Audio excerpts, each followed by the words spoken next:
અને જ્યાં જવાનો સમય થયો એમ કહ્યું એટલે કનૈયા ભગવાન શ્રી કૃષ્ણ અને દાઉભૈયા બંને ઊભા થયા છે.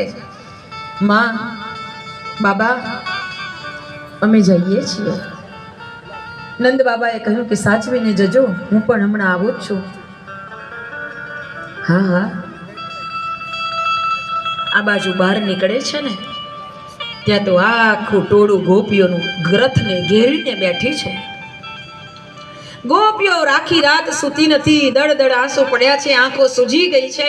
આ બધી જ ગોપીઓ અક્રૂરજીને ફરી વળી છે ને કહેવા લાગી, હે અક્રૂર, તારું નામ કોને અક્રૂર પાડ્યું? તું તો કેટલો ક્રૂર છે. અમારા હૃદયના નાથને, અમારા પ્રેમના પુષ્પને તું લેવા આવ્યો છે. આવી ક્રૂરતા તારામાં હોય તો તને અક્રૂર ન કહેવાય, તું તો ક્રૂર છે. હે ભગવાન, આ અક્રૂરને કોઈ સમજાવો.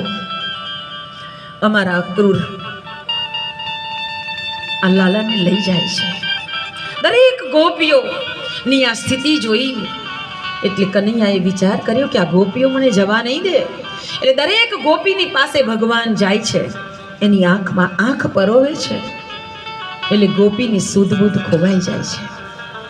એવી ગોપીને ઊભી કરે અને દૂર જઈને બેસાડી આવે.